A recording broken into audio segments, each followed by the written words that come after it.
Maka sesungguhnya Allah Ta'ala dengan karunia-Nya, anugerahnya, menerima pada mereka yang sudah ditetapkan masuk neraka atau yang sudah berada di dalam neraka.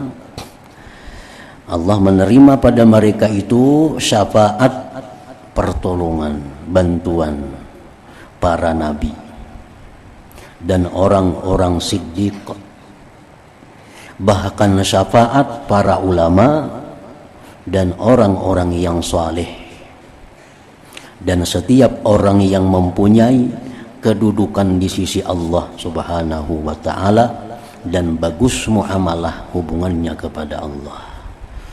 Maka sesungguhnya baginya, bagi para nabi, para aulia, para ulama, orang-orang salihin, orang-orang yang punya kedudukan mulia di sisi Allah, ada syafaat, ada pertolongan pada istrinya, kerabatnya, teman-teman dekatnya, dan kenalan-kenalannya. Ini syafaat yang ketiga itu syafaat untuk orang yang sudah dipunis masuk neraka. Jadi kemurahan Allah itu sampai di situ, sampai disuruh mencari selama-lamanya, selawas-lawasnya disuruh nyoba keliling di padang mahsyar itu mencari orang-orang nang hakun, nang mau memberi syafaat kepadanya itu. Yang keempat, syafaat itu mengeluarkan orang yang dalam neraka, mengeluarkan orang yang di dalam neraka. Bismillahirrahmanirrahim. Alhamdulillahirabbil alamin. Wa bihi nasta'in ala umurid dunya waddin. Wassalatu wassalam ala asyrafil anbiya'i wal mursalin sayyidina Muhammadin wa ala alihi wa sahbihi ajma'in. Qala al-musannif rahimahullah, nafa'ana bi ulumih. Sifatus syafa'ati ay hadhihi sifatus syafa'ah. I'lam idza haqqa dukhulun nar ala tawaifa minal mu'minin fa inna Allah ta'ala bi fadlihi yaqbalu fihim syafa'atal anbiya was-siddiqin bal syafa'atal ulama was-salihin wa kulli man lahu 'indallahi ta'ala jahun wa husnu muamalah. Fa inna lahu syafa'atan bi ahlihi wa qarabatihi wa asdiqaihi wa ma'arifihi. Fakun harisan ala an taktasiba li nafsika indahum rutbatas syafa'ah wa dhalik bi an la tahkira adamiyan asla fa inna Allah ta'ala khaba'a bilayatahu bi ibadihi fala'alla alladhi tazdari 'ainuka huwa waliyullah wa la tastasghir ma'siyatan asla fa inna Allah ta'ala khaba'a ghadabahu bi ma'asi fala'alla maqtallah fihi wa la tastahkir aslan ta'atan fa inna Allah ta'ala khaba'a ridah fi ta'atihi fala'alla ridahu fih walawil kalimatat tayyibah awil luqmah awil niyyatul hasanah aw ma yajri majrah wa syawahidus syafa'ati fil Qur'an wal akhbar katsirah qala Allah ta'ala wa la sawfa yu'tika rabbuka fatarda. Rawa Amr bin al-As anna Rasulullah sallallahu alaihi wasallam tala qaula Ibrahim alaihi salam rabbi innahunna adlalna katsiran minan nas faman tabi'ani fa innahu minni wa man 'asani fa innaka ghafurur rahim. Wa qaula Isa alaihi salam in tu'adzibhum fa innahum 'ibaduk. Thumma rafa'a yadayhi wa qala ummati ummati thumma baka. Fa qala Allah azza wa jalla ya Jibril idhhab ila Muhammadin fasalhu ma yubkik. Fa atahu Jibril fa sa'alahu fa akhbara wallahu a'lamu bihi. Fa qala ya Jibril idhhab ila Muhammad fa qul lahu inna sanurdika fi ummatika wa la nasu'uk ila akhir. Makna perkataan Imam Al-Ghazali rahimahullah wa nafa'ana bi ulumi, sifat syafaat. Syafaat artinya adalah pertolongan.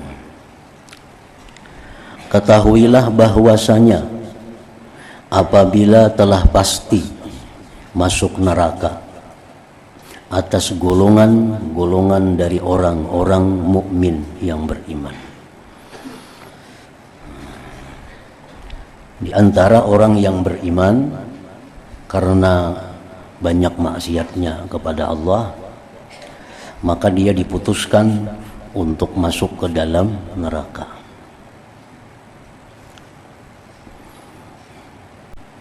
Maka sesungguhnya Allah Ta'ala dengan karunia-Nya, anugerahnya, menerima pada mereka yang sudah ditetapkan masuk neraka atau yang sudah berada di dalam neraka. Allah menerima pada mereka itu syafaat, pertolongan, bantuan para nabi dan orang-orang siddiq, bahkan syafaat para ulama dan orang-orang yang saleh, dan setiap orang yang mempunyai kedudukan di sisi Allah Subhanahu wa ta'ala dan bagus muamalah hubungannya kepada Allah. Maka sesungguhnya baginya, bagi para nabi, para aulia, para ulama, orang-orang salihin, orang-orang yang punya kedudukan mulia di sisi Allah, ada syafaat, ada pertolongan pada istrinya, kerabatnya, teman-teman dekatnya, dan kenalan-kenalannya. Nah, jadi syafaat itu ada bermacam-macam bentuknya. Oleh Imam Nawawi rahimahullah disebutkan syafaat itu ada 5 macam syafaat yang bisa diberikan kepada orang lain. Pertama, Ujarsidin bil irahah min haulil mauqif. Syafaat itu melapangkan dari huru-hara padang mahsyar. Nah, di situ sudah ada syafaat Nabi, syafaatnya para wali, ulama-ulama, orang saleh, dan orang-orang yang punya kedudukan di sisi Allah. Nah, di situ kan di padang mahsyar itu kumpulan manusia dari Adam sampai hari kiamat. Semuaan manusia di situ dalam keadaan susah payah, kecuali hanya orang-orang yang mulia di sisi Allah yang nyaman di situ. Nah, orang yang mulia di sisi Allah itunya bisa memberikan bantuan kepada istrinya, kerabatnya, kawan-kawan dekatnya, dan kenalannya yang mengalami kesusahan di padang mahsyar itu. Nah, ini bisa membantunya. Misalnya ini dapat payung, nah ini bisa membawa orang untuk bernaung di bawah payungnya. Misalnya di situnya dapat minuman di padang mahsyar itu, karena di padang mahsyar itu ada telaga. Di padang mahsyar itu ada telaga Nabi. Nah, ini dapat minuman di situ, ini bisa memberikan syafaat kepada orang-orang yang dekatnya itu. Nah, jadi pertama syafaat itu mulai jalan, mulai berlaku syafaat itu di padang mahsyar. Yang kedua, bi'idkhali qaumin al-jannah bighairi hisab. Memasukkan orang ke dalam surga tanpa dihisab. Nah, artinya orang ini dia punya kedudukan di sisi Allah sehingga dia bisa masuk surga kada melalui persidangan, nah, kada melalui hisab. Dan inya diberi Allah sesuai dengan kedudukannya di sisi Allah, diberi Allah membawai orang-orang. Berapa orang dibawainya tergantung mulianya kedudukan di sisi Allah. Ini bisa membawa orang masuk surga tanpa dihisap. Ada yang membawa satu orang itu sampai 70 orang. Ada yang lebih, ada yang kurang, tergantung kedudukannya di sisi Allah. Jadi bukan hanya dia yang dapat istimewa masuk surga tanpa dihisab, tapi dia juga diberi Allah syafaat untuk membawai orang lain, kekawanannya, kula-kulanya itu masuk surga tanpa dihisab juga. Nah, 2 sudah syafaat itu. Yang ketiga bentuk syafaat itu pada orang-orang yang sudah dipastikan azab. Nah, dipastikan azab. Orang ini dihisab sudah oleh Allah, kalah sudah. Ditimbang amal buruk baiknya, manang buruk. Manang buruk. Menerima catatan amal lawan tangan kiri.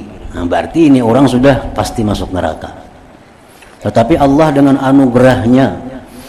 anugerahnya Allah, murahnya Allah, kada langsung orang ini masuk neraka. Ya Tuhan cari, adakah kawan ikam, kula-kula ikam yang bisa memberi ikam syafaat nih sehingga engkau bisa masuk surga, kada singgah di neraka. Nah disuruh orang nih berjalan ke situ kamari, kalau ada kakawanan nang hakun menolong, kalau ada kula-kula nang hakun membantu. Sudah kada ada juga, nah hanyar kena meniti siratal mustaqim, gugur di situ. Jadi syafaat yang ketiga itu syafaat untuk orang yang sudah dipunis masuk neraka.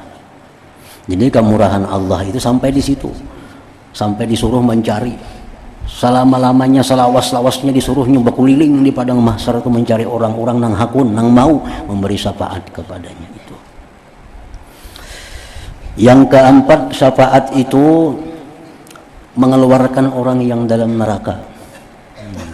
Mengeluarkan orang yang di dalam neraka. Ini orang ini sudah keliling-keliling mencari nang sagan membantu, kada ada juga. Cari kawan kada hakun yang bantu. Cari laki-laki kada hakun yang bantu. Cari kada maunya. Akhirnya masuk neraka. Nah, sudah masuk neraka, rupanya ada juga nang maras ke kawanan nih. Ayo keluarkan itu sudah merasakan neraka sekian lawasnya. Nah, akhirnya ini mah usul kepada Allah, ya Allah tuh kawan ulun si anu lah, sudah sekian dalam neraka, ulun minta supaya dikeluarkan. Nah, syafaat itu jalan. Syafaat. Dibangkitlah dia daripada api neraka itu.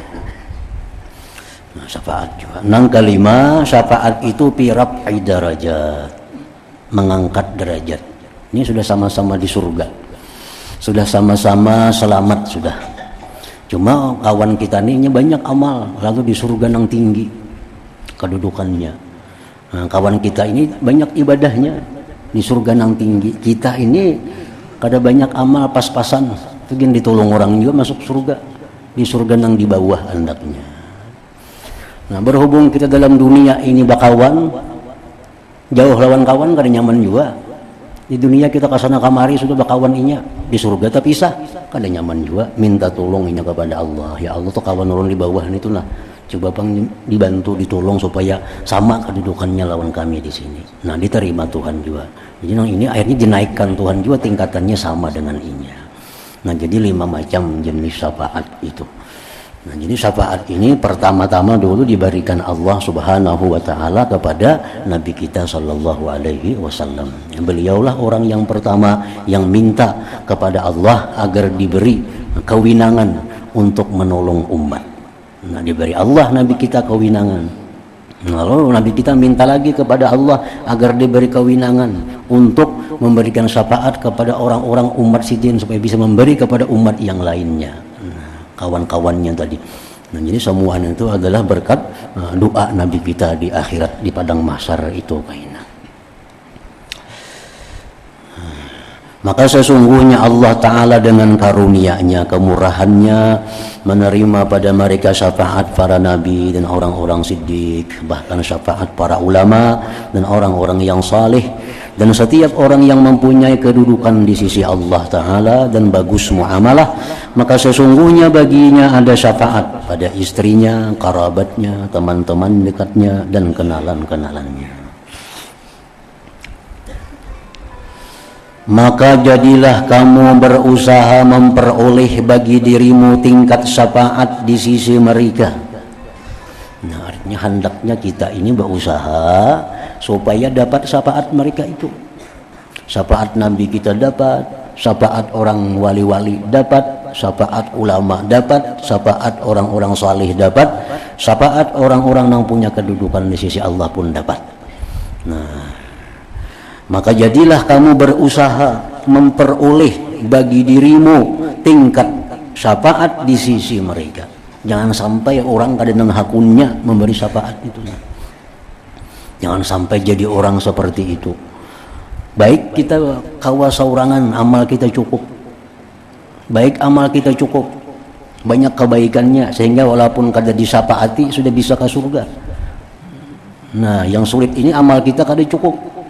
Amal kita banyak buruk, lalu kita dipastikan masuk neraka. Disuruh Tuhan cari kekawanan ikam, guru-guru ikam, siapa sih itu yang bisa memberi syafaat.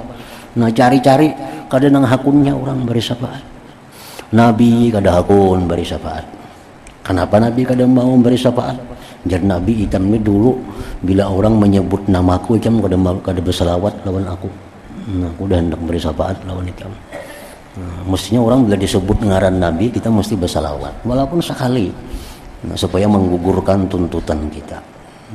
Ada orang menyebut nama Nabi kita, bersalawat kita sekali barang asal ada. Namun kita kada sing salawatan, orang berpuluh-puluh kali menyebut bersabda Rasulullah sallallahu alaihi wasallam berpuluh-puluh kali kada bersalawat. Nah, kayaknya di akhirat kita minta syafaat Nabi, udah hendak memberi Nabi. Incam ni bakhil dalam dunia. Bakhil apa? Orang menyebut namaku, ikam gak ada bersalawat lawan aku. Nah, semacam datang kepada orang-orang saleh, orang saleh kadang mau memberi syafaat. Kenapa kadang memberi syafaat orang saleh, orang alim kadang memberi syafaat, orang wali kadang memberi syafaat. Jadi si wali ikam ni dahulu waktu aku belum jadi wali, ikam merancak menyakiti aku. Nah, ikam merancak menghinakan aku, ikam merancak menggibah aku. Dan hendak memberi syafaat lawan ikam. Jangan sampai jadi orang yang macam itu. Datang lawan Nabi kata diberi syafaat. Memang syafaat Nabi ini pasti dapat kalau sudah dalam neraka. Kalau di padang mahsyar di waktu itu belum tentu kita dapat. Kalau sudah ke neraka kita pasti dapat syafaat Nabi, asal umat sidin aja pasti dapat. Cuma sudah dalam neraka. Sudah kurang 2-3 tahun di sana, 10 tahun dapat lagi syafaat Nabi. Tapi kalau masih di atas itu belum tentu dapat syafaat Nabi. Belum tentu. Dan demikian itu dengan bahwa kamu tidak merendahkan anak Adam sama sekali. Sebuting dahulu, jangan hendak merendahkan anak Adam sama sekali. Jangan hendak menghinakan orang sama sekali. Karena sesungguhnya Allah Ta'ala menyembunyikan pangkat kewalian pada hamba-hambanya. Maka mungkin orang yang dipandang hina oleh matamu itu adalah waliullah. Kita kada tahu. Orang ini peminum, penjudi, lalu kita hinakan mereka. Kita hinakan mereka. Siapa tahu kenainya tahun depan jadi wali, kita kada tahu. Kita jadi buntat berbalik. Kada tahu kita. Nah, pas inya kena jadi wali, kita dulu menghinakan inya. Oh, ini peminum, jangan parak sini. Nggak boleh naik ke rumahku, jam tuh penjudi. Nah, dihinakan. Orang-orang maksiat itu, orang-orang yang suka durhaka kepada Allah itu, kita boleh menghinakan mereka cuma di zahirnya. Nah, di zahirnya kita boleh. Tapi dalam hati kita, tetap kita mendoakan mereka, menyayangi mereka itu. Jangan sampai ke hati-hati. Jangan sampai ke hati-hati. Orang maksiat kita marah. Kita tegur, kita tentang, kita bikut, tapi di zahirnya. Di zahirnya. Jangan sampai itu masuk ke dalam hati kita. Dalam hati tetap kita sayang kepada mereka. Di tempat-tempat sunyi tetap kita mendoakan mereka agar dapat hidayah, petunjuk dari Allah Subhanahu wa Ta'ala. Karena sesungguhnya Allah Ta'ala menyembunyikan pangkat kewalian pada hamba-hambanya, maka mungkin orang yang dipandang hina oleh matamu ia adalah waliullah. Kita kada tahu, itu urusan gaib. Wali ini satu nang kelihatan, 100 nang kada kelihatannya. Jadi banyak nang kada kelihatan. Punya ada orang wali nang masyhur 10, 1000 nang kada kelihatannya, nang kada tahunya. Nang 1000 itulah nang jadi pandangan Allah Ta'ala. Bukan yang masyhur itu. Wali yang dipandang Allah itu wali-wali yang tertutup, wali-wali yang tersembunyi, yang kada tahunya orang. Itu yang dipandang Allah. Nah, sebab mereka itulah Allah menurunkan rahmat kepada hamba-hambanya. Sebab mereka itulah Allah menumbuhkan tumbuh-tumbuhan di muka bumi ini. Jadi wali-wali yang tersembunyi itu sebenarnya yang punya kedudukan tinggi di sisi Allah. Nah, kita hinakan mereka, kita sakiti mereka. Nah, kita di akhirat ini berhak dapat pangkat memberikan syafaat. Kita minta syafaat, maka ada diberinya. Maka ada diberinya.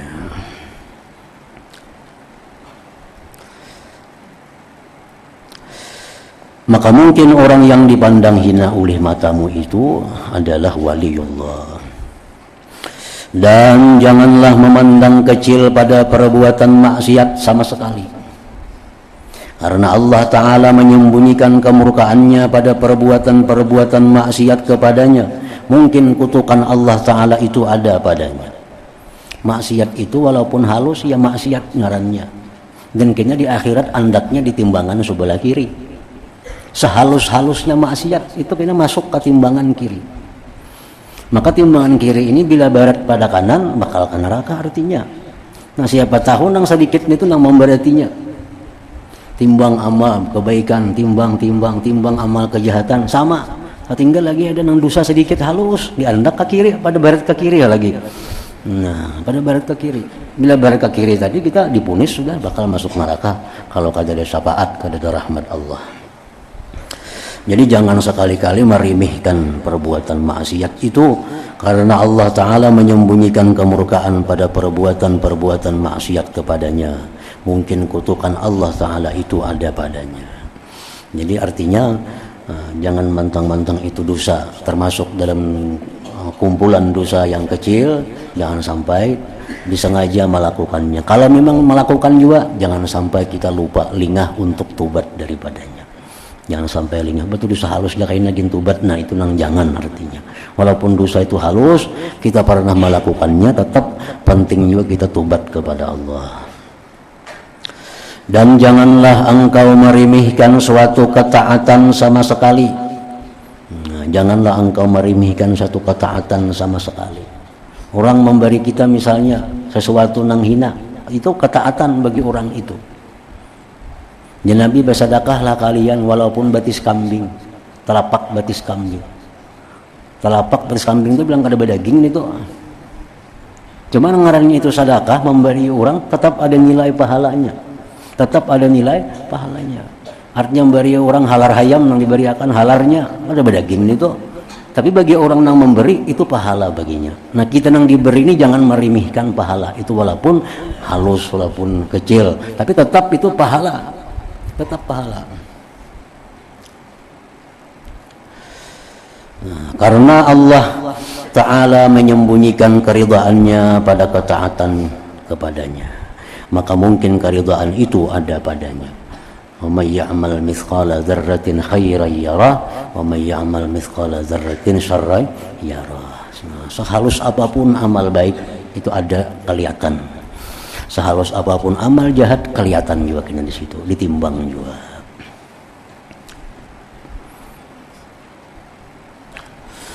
Walaupun kata-kata yang baik, walaupun kata-kata yang baik, kita kada bisa memberi materi lawan orang karena kita kada ada juga. Nah, barang kata-kata yang baik kita berikan kepada orang, artinya orang ini hendak berhutang nih, orang ini hendak berhutang, kita tarawong, kebetulan kita pakai juga duit kita. Nah, menghutangi itu pahala ganda padahal.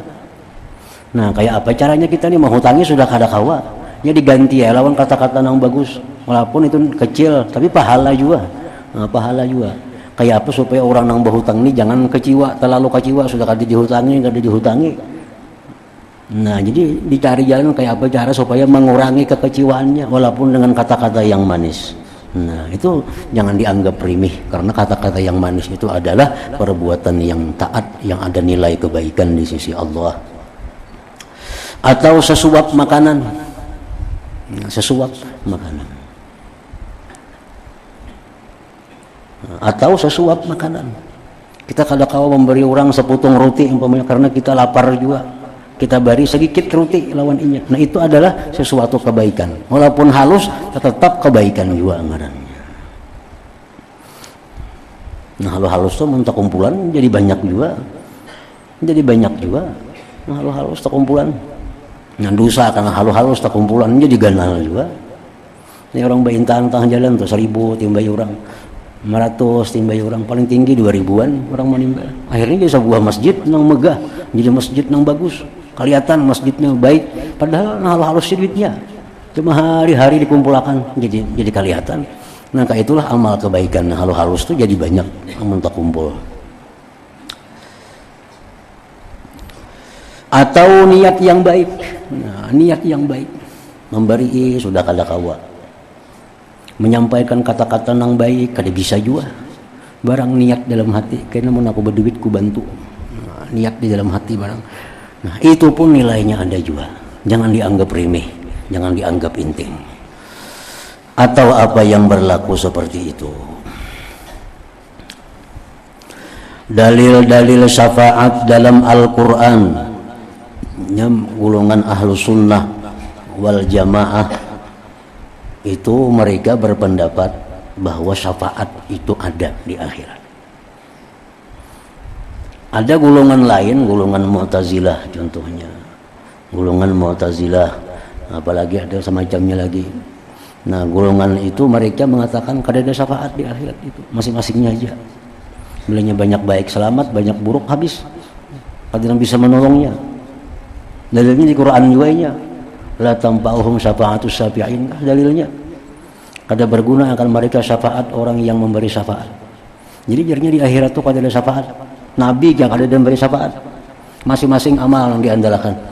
Nah, itu golongan Mu'tazilah, lain dari Ahlus Sunnah wal Jamaah. Ahlus Sunnah ini ada syafaat tadi, syafaat Nabi, syafaat para ini. Dan dalilnya pun di Quran juga. Dalil yang dipakai mereka itu bahwa kada ada syafaat di akhirat untuk orang-orang kafir.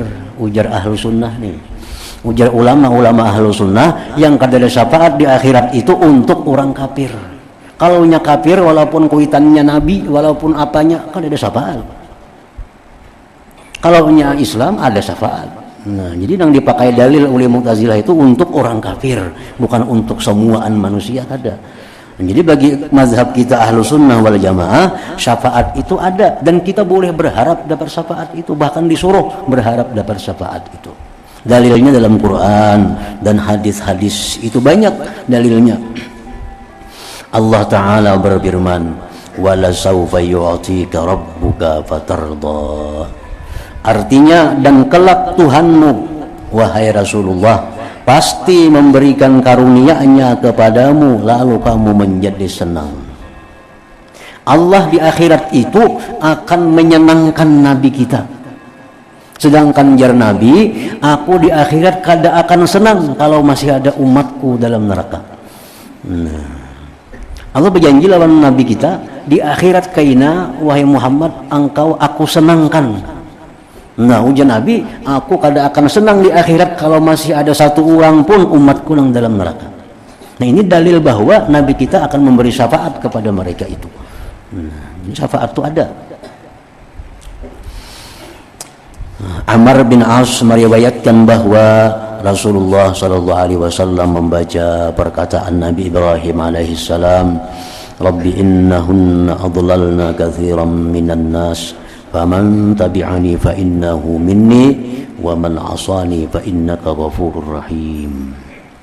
Artinya, ujar Nabi Ibrahim, ya Tuhanku, sesungguhnya berhala-berhala itu menyesatkan kebanyakan dari manusia.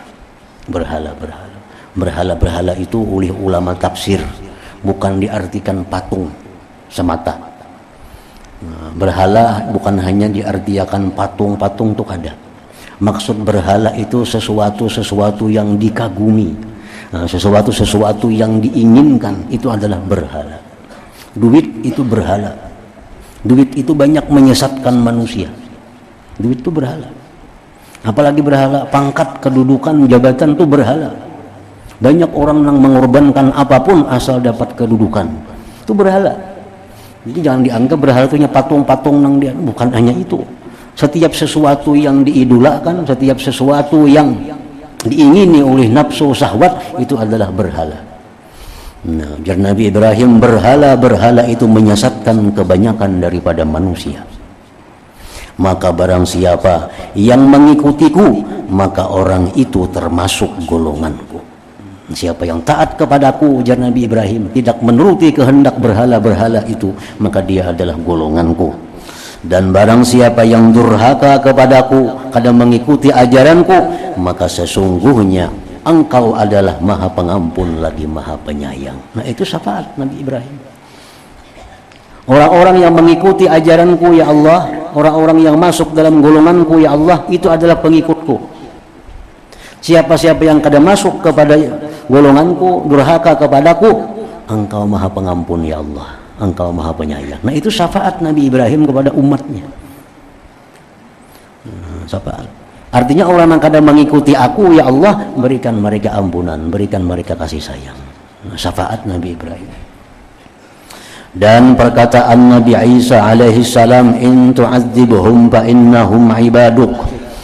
Artinya, jika engkau wahai Tuhan menyiksa mereka itu, maka sesungguhnya mereka adalah hamba-hamba engkau juga. Namun engkau siksa mereka, ya hamba engkau juga itu. Kemudian beliau Rasulullah sallallahu alaihi wasallam mengangkat kedua tangannya dan beliau berdoa, umatku, umatku, ummati, ummati. Kemudian beliau Rasulullah sallallahu alaihi wasallam menangis. Maka Allah azza wa jalla berfirman kepada Jibril, wahai Jibril, pergilah kepada Muhammad, maka tanyalah kepadanya, apa yang membuat engkau menangis? Tuhan nyuruh Jibril supaya Jibril ini tahu. Tuhan itu sudah tahu pang masalah ini, cuma Tuhan kada berkisah, kada tahu lainnya. Nah, disuruh Tuhan Jibril kedatangi pang Nabi Muhammad, kenapa ini menangis, kenapa ditangisakan? Pada Tuhan tahu, cuma supaya Jibril ini tahu juga kayak itu. Nah, bila Jibril tahu kena semuaan kita, karena Jibril itu kan antar wahyu. Lalu malaikat Jibril datang kepadanya Nabi sallallahu alaihi wasallam. Lalu bertanya kepadanya. Maka beliau memberitahukan kepadanya, Allah Maha mengetahui dengannya. Maka Allah berfirman, pergilah kepada Muhammad wahai Jibril, lalu katakanlah kepadanya, sesungguhnya kami akan menyenangkanmu dan kami tidak menyakitimu. Nabi ini takut, sedih, kayak apa kena umat di akhirat itu. Kalau si dia sekeluargaan aja masuk surga, umat pun kayak apa? Lalu ujar Tuhan bapasan lawan Jibril, sampaikan kepada Nabi Muhammad, sampaikan bahwa Allah akan menyenangkan Nabi Muhammad dan tidak akan mengecewakan Nabi Muhammad. Nah, artinya apa? Bahwa Nabi Muhammad itu beliau akan senang kalau seluruh umatnya sudah berada di dalam surganya Allah. Dan beliau kada akan senang hati kalau masih ada satu orang umat beliau di dalam neraka itu. Artinya apa? Bahwa syafaat itu ada. Nah, syafaat Nabi itu ada. Rasulullah sallallahu alaihi wasallam bersabda, "Utitu khamsan lam yu'tahunna ahadun qabli, nusirtu birrabi masirata syahrin wa uhillat liyal ghanaim wa lam tahilla li ahadin ba'di wa ju'ilat lil ardu masjida wa turabuha tahura fa ayyuma rajulin min ummati adrakathu as-salah falyusalli wa utitu asy-syafa'ah wa kullu nabiyyin yub'atsu ila qaumihi khassah wa bu'itsu ila an-nas 'ammah." Artinya, ujar Nabi kita, aku diberi 5 perkara yang tidak diberikan kepada seorang sebelumku daripada para nabi. Ini 5 perkara ini aku aja saya kung dapat. Nabi-nabi dulu kada diberi Tuhan. Nang 5 ini. Pertama, ujar Nabi, aku ditolong dengan ketakutan musuh sejauh perjalanan sebulan. Artinya, kalau Nabi itu hendak menyerang suatu kampung, beluman lagi Nabi ke sana, sebulan hanya ke sana sudah ketakutanan orang kampung itu. Jadi orang-orang yang berperang lawan Nabi di perang Badar, di perang Uhud, pada semuaan itu dalam ketakutanan sebenarnya hatinya. Sebulan lagi terjadi perang sudah takutan menghadapi perang itu. Nah, sedangkan Nabi dulu kada ada itu diberi Allah. Nah, jadi Nabi kita ini diberi Allah, setiap orang yang berperang lawan Nabi pasti takutan dahulu. Belum bertanding sudah kalah artinya. Nah, yang kedua, dihalalkan bagiku harta rampasan perang dan itu tidak halal bagi seseorang sebelumku. Ini berperang nih, berperang, kalah musuh, maka musuhnya ada nang bagalang, ada nang bakakalung emas, ada nang buah kuda, itu semuaan harta rampasan perang itu halal. Bahkan ahalul halal, paling halal harta rampasan perang itu. Paling halal harta rampasan perang. Nah, dikumpul kena kuda berapa orang kafir nang kalah nih tuh, untanya berapa, nang begalang, nang bakakalung, nang macam-macam dikumpul semuaan. Nah, dibagi kena kepada umat Islam harta itu. Sedangkan umat Nabi dahulu, nabi-nabi itu bila berperang lawan orang kafir, menang, harta itu dikumpul, dibakar. Dibakar kalau boleh dibuang boleh. Nah, kalau umat Nabi kita itu paling halal harta. Yang ketiga, dijadikan bagiku bumi sebagai tempat sujud dan tanahnya sebagai alat bersuci. Maka siapa saja dari umatku memperdapati waktu salat, maka hendaklah ia mengerjakan salat. Nah, yang ketiga itu. Di manakah kita hendak sembahyang? Di perjalanan kita nih. Sampai waktu sembahyang, boleh sembahyang. Nah, kalau umat-umat lain itu kada boleh. Kecuali di tempat-tempat yang memang dibikin untuk itu. Orang-orang kafirnya kada boleh sembahyang di rumah, mesti ke gerejaan. Jadi di rumah kada ada tempat beribadahnya, kada bolehnya, harus di gereja beribadah itu. Nah, ada tempat khusus untuk itu. Nah, kalau umat Nabi kita kada sulit, di mana hal sembahyang boleh. Nah, yang ketiga itu. Yang keempat, dan aku diberi syafaat. Aku diberi syafaat. Yang kelima, dan setiap nabi diutus kepada kaumnya secara khusus, sedangkan aku diutus kepada manusia secara umum. Nabi Isa contohnya, itu diutus kepada Bani Israel. Jadi yang wajib beriman waktu itu kepada Nabi Isa orang-orang Israel. Orang Arab ada perlu ikut Nabi Isa. Orang-orang bangsa lain ada perlu beriman kepada Nabi Isa pada waktu itu. Kenapa? Karena lain nabinya, itu nabi untuk orang Bani Israel. Nabi Lot itu nabi untuk orang kampung sini. Orang kampung sana kada perlu mengikut Nabi Lot, lain nabinya. Nah, kalau nabi kita ini secara umum, orang mana-mana aja, orang Arab, orang Afrika, orang Melayu, orang manapun manusia beriman disuruh kepada Nabi sallallahu alaihi wasallam. Nah, 5 perkara itu jar Nabi keistimewaan yang diberikan Allah kepadaku tanpa diberikan kepada nabi-nabi sebelumku. Nah, kemudian Rasulullah sallallahu alaihi wasallam bersabda,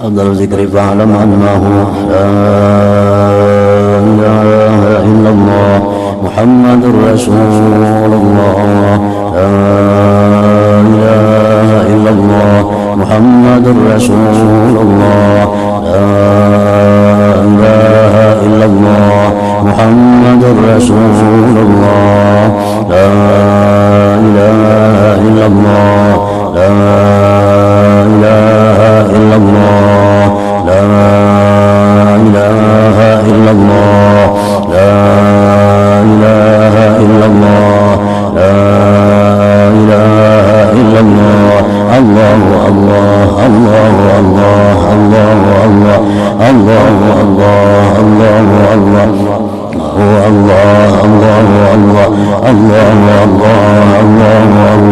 الله الله الله الله الله الله لا إله إلا الله محمد رسول الله لا إله إلا الله محمد رسول الله لا إله إلا الله محمد رسول الله لا إله إلا الله الفاتحة. الرحمن الرحيم مالك يوم الدين إياك نعبد وإياك نستعين اهدنا الصراط المستقيم صراط الذين أنعمت عليهم. فيا أيها الرجل منه شفاعة صلوا عليه سلموا تسليما اللهم صل وسلم وبارك عليه.